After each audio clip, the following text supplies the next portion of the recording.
Welcome to Queer News Tonight. This is the world's first and only LGBTQ daily news television show, broadcasting live and available on demand on your favorite streaming channels. Analytics company vidIQ has certified the Queer News Tonight YouTube channel as the world's most popular LGBTQ streaming news show. Our queer news stories have reached over 10 million views. We're proud that Queer News Tonight has more YouTube subscribers than any other LGBTQ brand in Florida. We thank you for watching and supporting our voice in the LGBTQ community. There's no other news program in the LGBTQ world like Queer News Tonight. It is Thursday, May 29th. We are live and literally out of the closet and into the headlines. So many of our important stories we'll be telling you this evening on Queer News Tonight.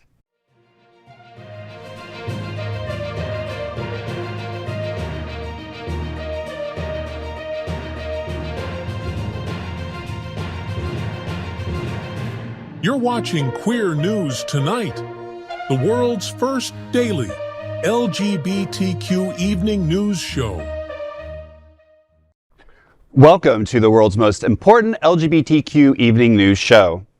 Hotspots Magazine Happening Out Television Network is a nonprofit 501c3 media company in the same model as PBS and NPR, but designed for the LGBTQ community. Our nonprofit mission is to support the 11 pillars of our LGBTQ community. We want to inform and educate the key issues of lesbian, trans, Latino, Black, healthcare, seniors, students, faith, social justice, business, and queer culture. Help us support our diverse community. We are part of one of the largest LGBTQ nonprofit media companies in America, Hotspots Magazine and Happening Out Television Network. In 2025, our magazine is celebrating 40 years of the LGBTQ experience, and Queer News Tonight is celebrating our 5th anniversary with more than 10,000 LGBTQ news stories. We will produce the 25th anniversary of our Stonewall Pride Parade and Festival on June 14th. We will also present Pride Fete in August and Pride Fort Lauderdale in February. Our magazine, events, news, television news, talk, and entertainment shows support our mission to educate the LGBTQ and broader community. In 2025, more than 100 community leaders anchors will host this show to support the LGBTQ community. Let's meet today's anchors at Queer News Tonight. Let's welcome anchor Vaughn Biggs. He is a community outreach coordinator at Holy Cross Health, a vice chair of the Ryan White Part A Planning Council, and a founding board member of Trans Ed. Vaughn, 30 Days of Pride. Young adults can apply for the Holy Cross and Trans Ed Scholarship Awards by June 23rd. Awards will be on August 7th. Tell me, what's happening out? That's right, Rex. Holy Cross Health will host the annual Trans Ed Scholarship Awards on August 7th from 5:30 to 8 p.m. at the brand new Family Health Center. Now in its second year, Trans Ed's scholarship program uplifts transgender and non-binary young adults aged 18 to 34 by supporting their educational journeys. This year, 4 scholarships totaling $12,500 will be awarded, including a special $2,500 scholarship sponsored by Unity on the Bay. Scholarships will include tutoring, learning materials, transportation, and new computers. Applications, including a short video introduction, are open until June 23rd at transed.org. TransEd is led by a passionate team: Francesca D'Amore, our founding president, Juliana Giordano, our secretary, and me, Vaughn Biggs, a founding board member and treasurer. Together, Holy Cross and TransEd are creating a more inclusive future, one scholarship at a time. Hotspots Happening Out and Queer News Tonight is celebrating 30 Days of Pride by promoting 16 dazzling events in the LGBTQ community, so stay tuned. You know, this is a great opportunity. I know Francesca very well. I've known her for a good number of years, and this is a huge passion of hers. So I'm very excited to see that she's gotten a lot of support. Last year there was only 1 scholarship awarded, so the fact that we're able to offer 4 this time is just an amazing feat. Yep, and then in the fact of the times that we're living in, with the ever-rising cost of higher education, I think that this brings inclusivity, but also it allows more of a gateway for students to be able to go and forward their education. Yep, absolutely. And also, I was lucky to receive a scholarship from PFLAG to go, to help with my education, and it gave me a sense of pride that people of my community were lifting me up. And so, again, like you said, with everything that's happening in our community right now and against our community, to have an organization lifting up people and giving them some sense of purpose and self and continuing education I'm a huge proponent of education, and it really kind of gives our community some strength. So I'm great to see this happening. So Queer News Tonight looks forward to seeing you at the Holy Cross and Trans Ed Scholarship Awards on August 7th. That is our big LGBTQ story for today. There's no other queer nonprofit media platform like this in the entire world. Support our LGBTQ stories by subscribing and sharing Queer News Tonight. Let's welcome anchor Gil Pontes. Gil is a relationship-driven nonprofit executive and political strategist, currently executive director of the Next Gen Chamber of Commerce. Formerly with Options Magazine, he brings decades of experience in LGBTQIA+ advocacy, development services, and grassroots fundraising. Gil, 30 Days of Pride, LGBTQ+ Hollywood Council, Progress Pride Flag Raising, and Circle of Pride Networking is on June 4th. Tell me, what's happening out? My Hollywood Pride will celebrate a milestone on June 4th, marking the 5th anniversary of becoming the first organization to raise the Progress Pride flag in Florida. The annual flag-raising ceremony with the Hollywood LGBTQ+ Council will take place at 12:30 p.m. on the steps of Hollywood City Hall. Later that evening, from 6 to 8 p.m., the celebration continues with the Circle of Pride Networking Social at the Vintage on Harrison.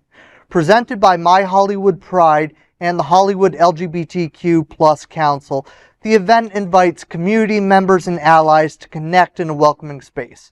General admission tickets are priced at $12.51, and guests will enjoy wine tasting and light bites.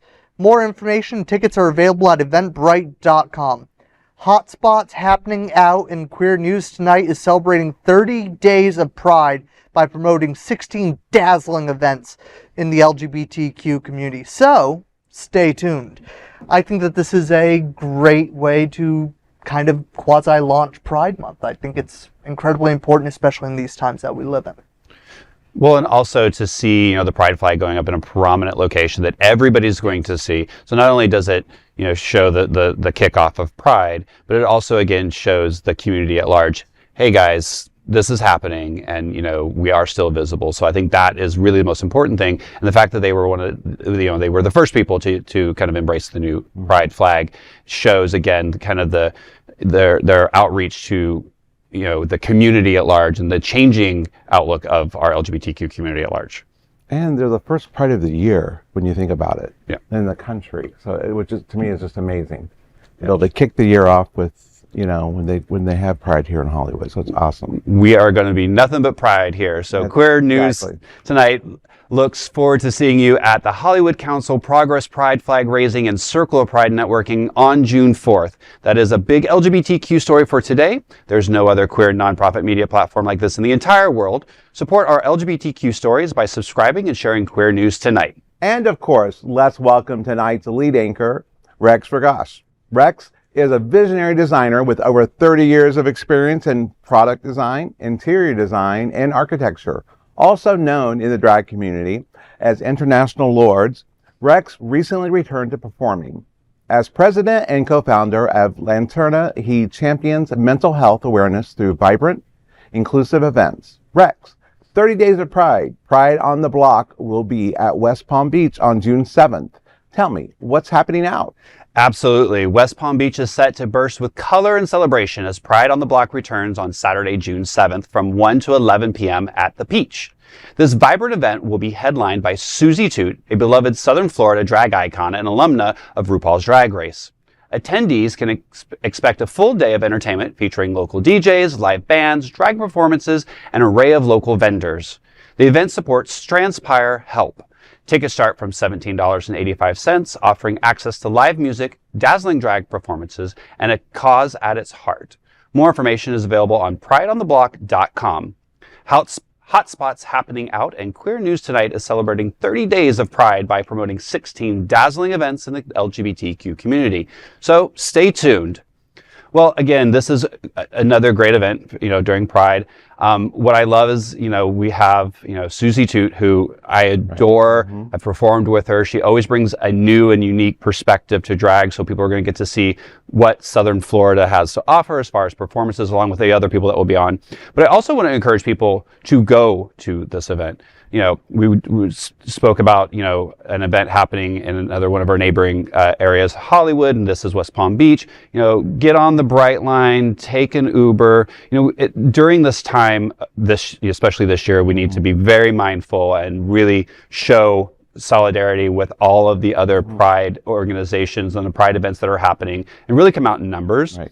And West Palm Beach is not that far away. I've heard people go further for meetups on certain social apps. Yeah. So really go out there and support and have fun, and go to a new restaurant. But really, it's about supporting the community and supporting the communities that are next to us. Right.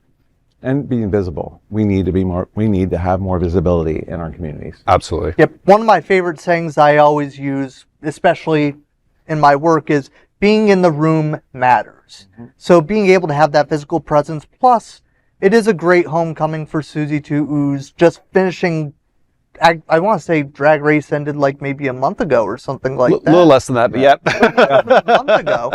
But this is a great homecoming after a great result from Susie Toot. So. Absolutely. And Queer News Tonight looks forward to seeing you at Pride on the Block at West Palm Beach on June 7th.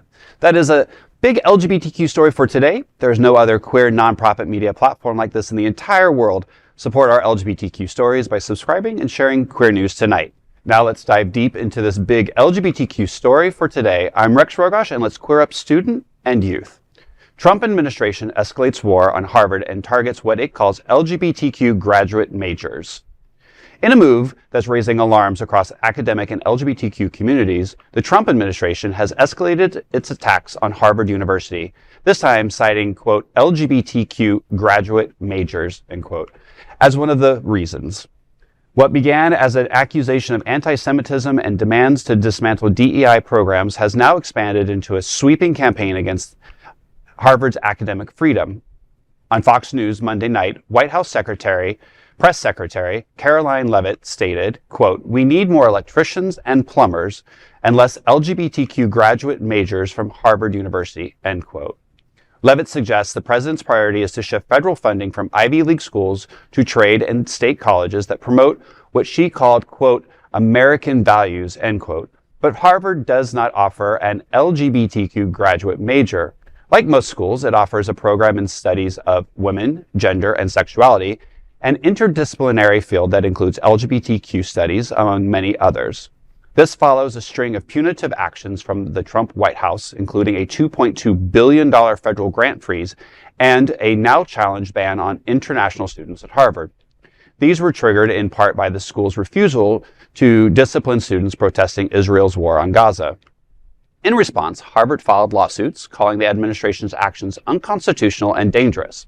President Alan Gerber, who is Jewish, wrote that the government is trying to control who they can hire and what they can teach, calling the demands illegal and a threat to academic freedom. He also warned that cutting research funding would hurt future medical breakthroughs impacting cancer treatment, infectious disease prevention, and care for wounded veterans. As court battles begin, the LGBTQ community, students, and scholars nationwide are watching closely, because for many, this isn't just about Harvard. It's about what kind of education and whose lives this country is willing to value. I'm going to bite my tongue saying this. However, this isn't about Harvard, and it's not about the education. It's about the Trump's administration and Trump being wounded, his ego being wounded, that somebody stood up to him and said, hey, you can't do this. So he's throwing everything he can at them. I'm not going to disagree that we need more funding for trade schools. It is something that we are missing in this country. We have less and less trades. We have less and less people who can install tile and do plumbing and electricians and those types of things. So I don't disagree with that statement. However, I disagree with the way this is going about. You don't punish an Ivy League school, which is a private school, on one hand, and say, you're going to control how education is serviced, and then want to get rid of the Department of Education and say that lower education can be handled by the states.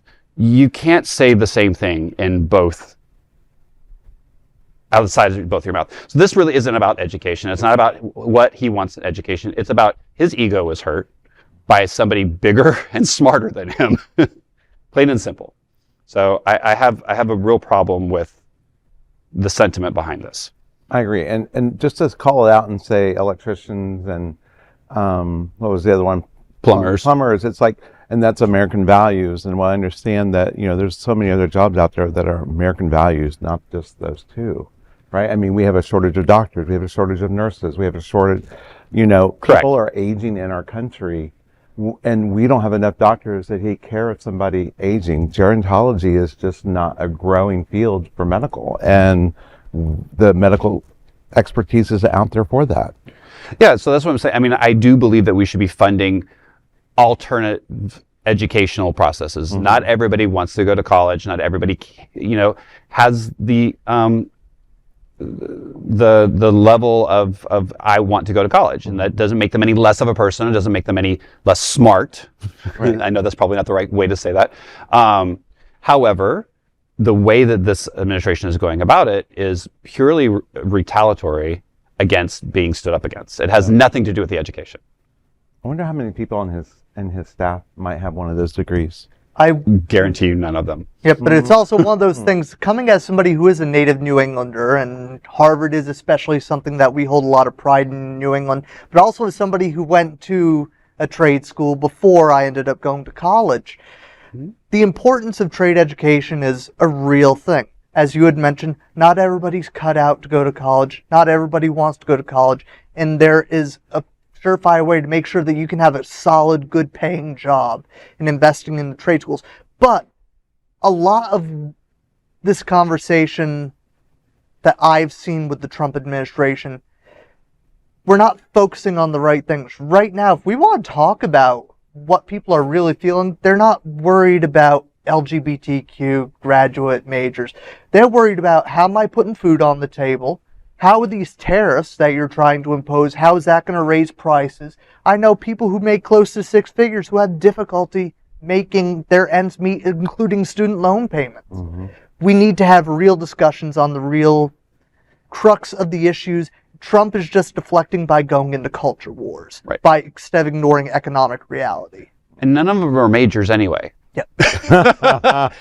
So it's not like I'm graduating Harvard with an LGBTQ major. It's a combination of things. So again, you're right. He's deflecting, and he's a wounded child with a battered ego. So that is a big LGBTQ story for today. There is no other queer nonprofit media platform like this in the entire world. Support our LGBTQ stories by subscribing and sharing Queer News Tonight. Now let's dive deep into this big LGBTQ story for today. I'm Gil Pontes, and let's queer up entertainment. Dionne Warwick headlines Pride Gala admits attacks on LGBTQ rights.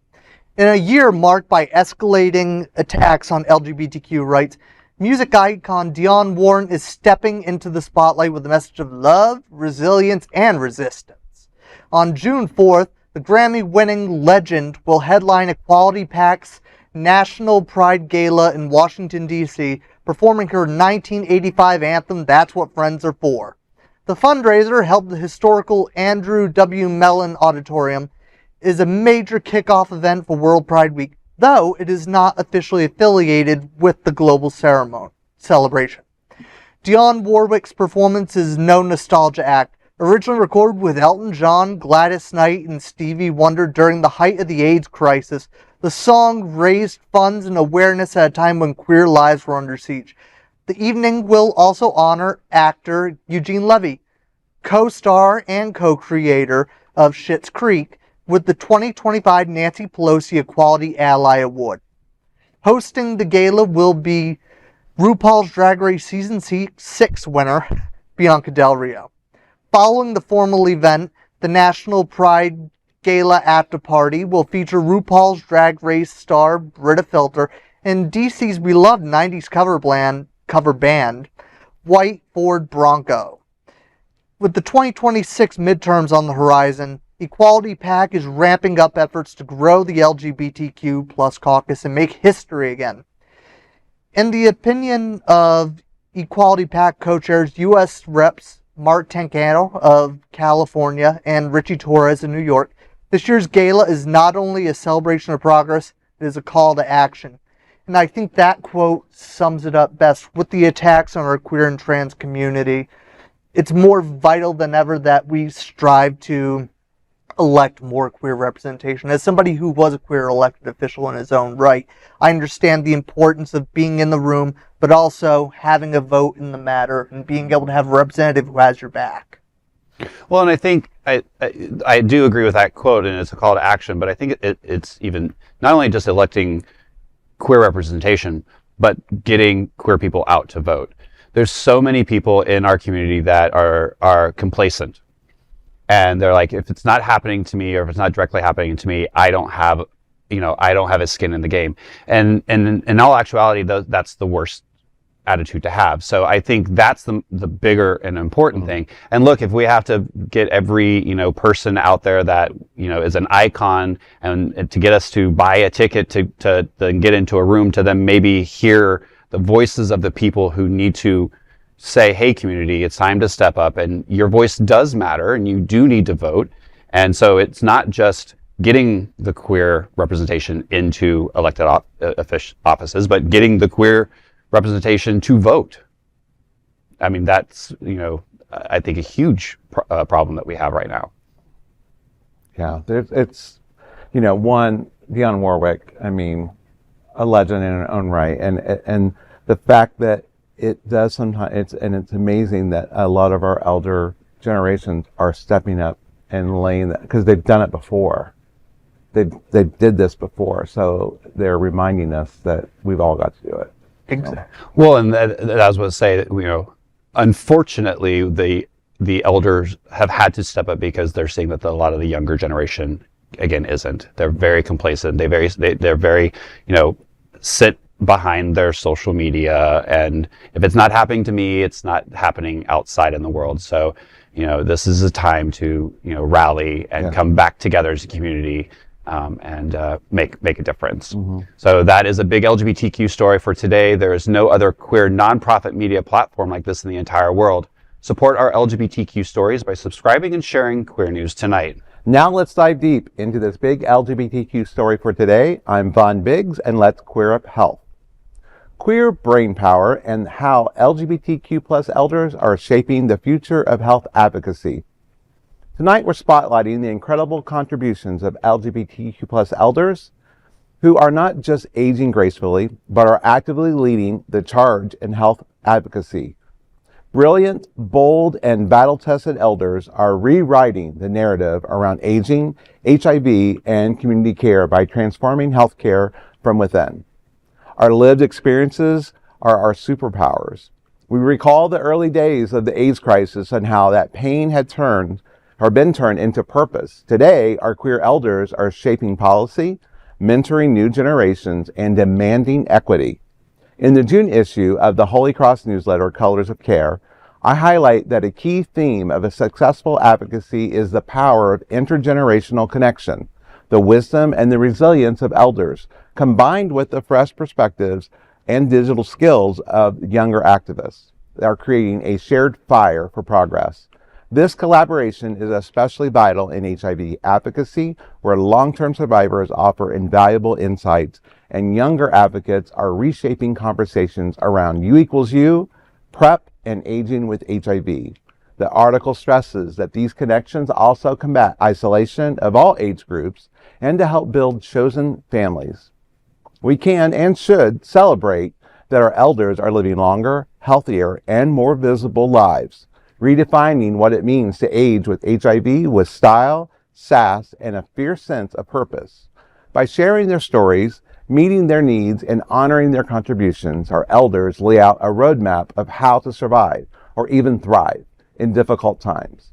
Read more in the Holy Cross Health newsletter, Colors of Care, June Pride Month issue for more information about the intergenerational, intersectional, and unstoppable LGBTQ plus elders that are still actively impacting our community.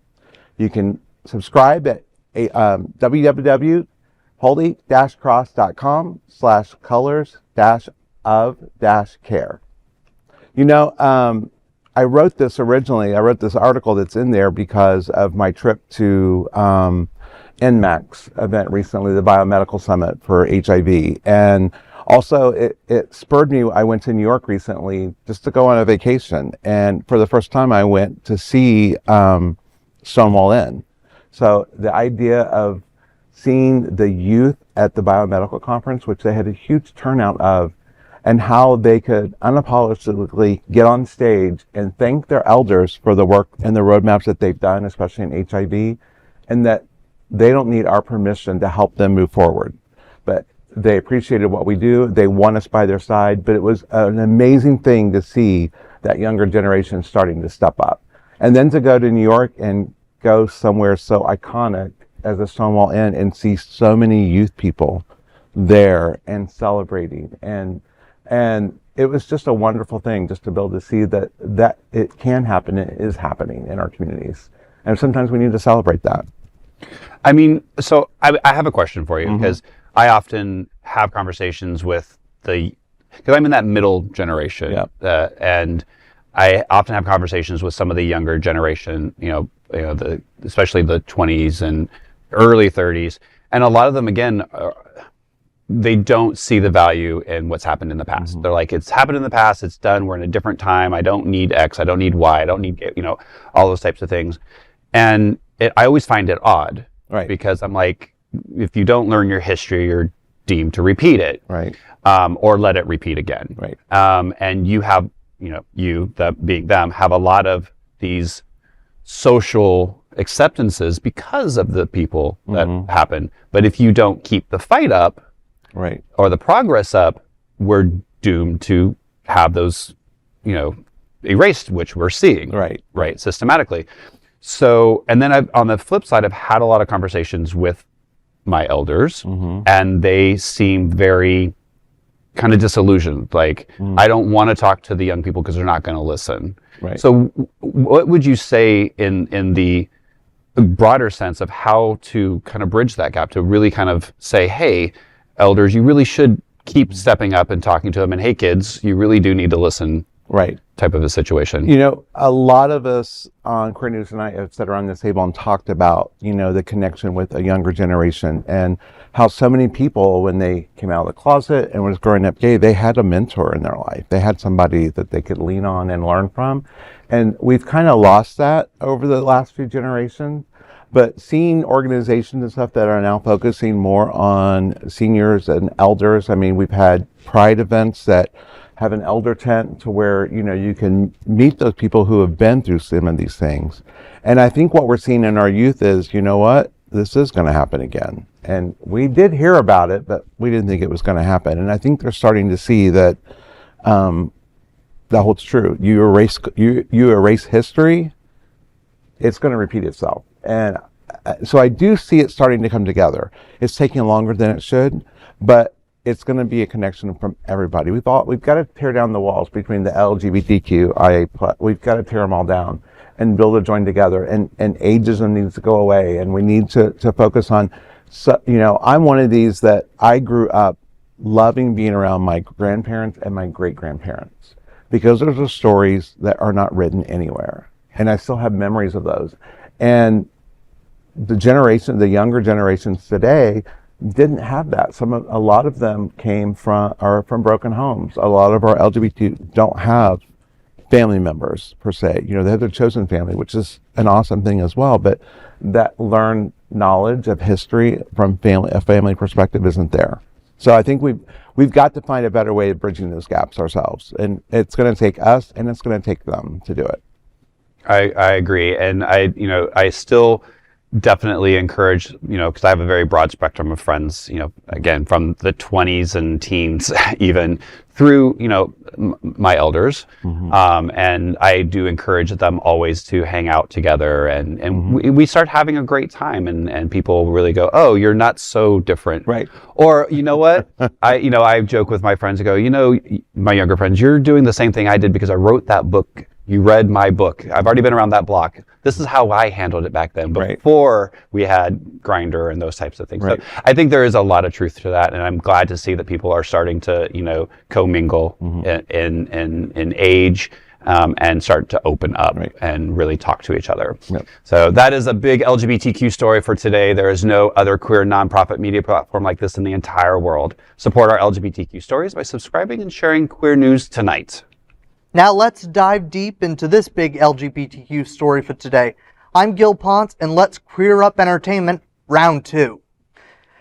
Diller says Travolta fled American Gigolo over gay subtext. In his newly released memoir, Who Knew?, Fox Broadcasting chief founder Barry Diller drops a bombshell about John Travolta's dramatic exit from American Gigolo, alleging the actor was spooked by the film's somewhat gay subtext. As The Hollywood Reporter details, Travolta, riding high after the successes of Saturday Night Fever and Grease, was set to play high-end escort Julian Kay in Paul Schrader's 1980 drama. But as cameras were about to roll, Travolta walked away from the role. In the memoir, Diller recalls Travolta crying in Paramount president Michael Eisner's office, citing grief over the deaths of his mother and girlfriend, but Diller wasn't buying it. So much so that he claims to have told Eisner that Travolta was faking it and using him. Diller believes the real reason was Travolta's fear of gay undertones in the film. He writes that Travolta's twerpy, inexperienced manager steered him away. Director Paul Schrader echoed Diller's account, saying Travolta was shaken by career setbacks, family loss, and growing anxiety about the film's queer layers. Richard Gere eventually took the role and embraced the role. In 2012, Gere said, "There's kind of a gay thing that's flirting through it. I wanted to fully immerse myself in all of that." Richard Gere, it was actually... Oh, what the heck, I'm still going to say, he is very attractive to this day, so anything revolving around Richard Gere and gay, I'm here for it. I need the movie.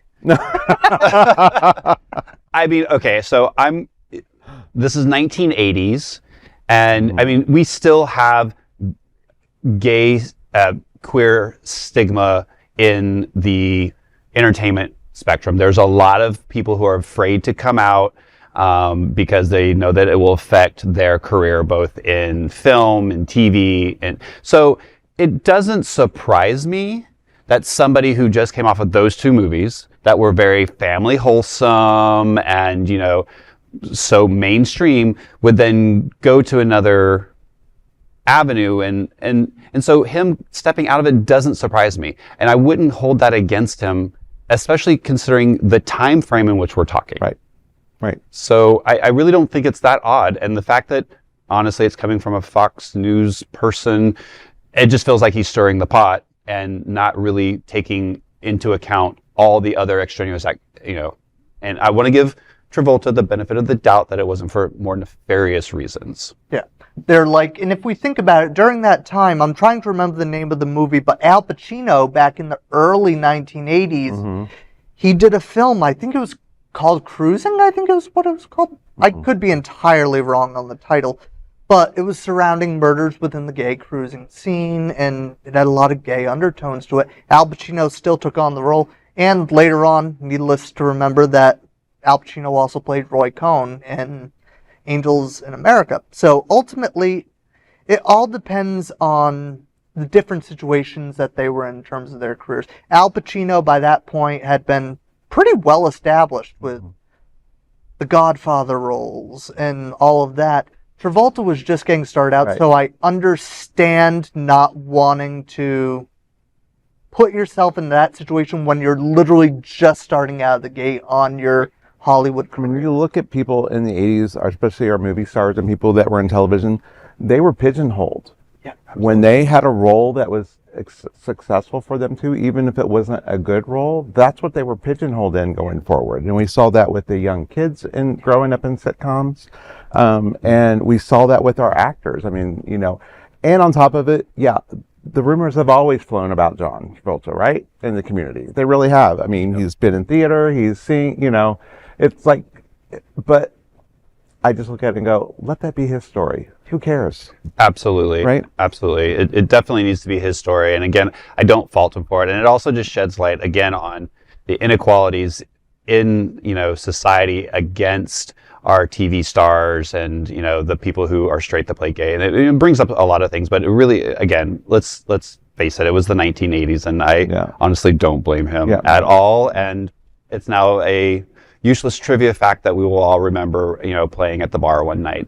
So that is a big LGBTQ story for today. There is no other queer nonprofit media platform like this in the entire world. Support our LGBTQ stories by subscribing and sharing Queer News Tonight. Now let's dive deep into this big LGBTQ story for today. I'm Rex Rogosch, and let's queer up South Florida and Florida.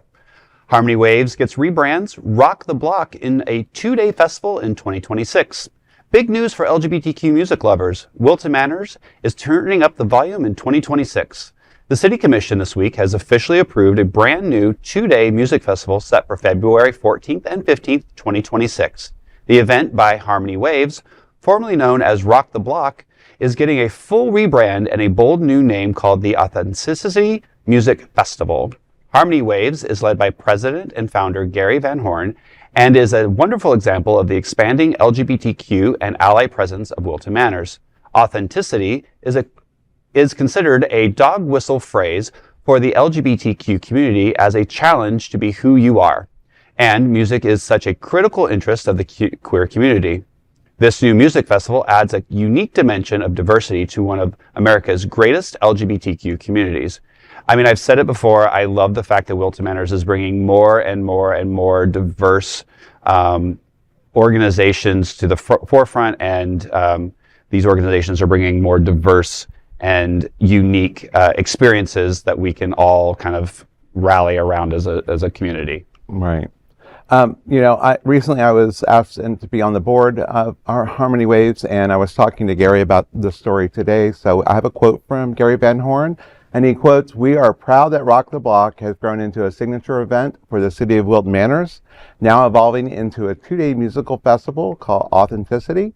We're excited to welcome thousands of people from across South Florida and beyond to celebrate with artists who are boldly living their true authentic lives," end quote. And with that, I mean, it's been a great thing to work with Harmony Waves. I know Holy Cross partnered with them on the last Rock the Block, and it's just an awesome event to be able to offer basically free entertainment at such a level, the connections that come down and the people that want to perform and they want to show their authentic self.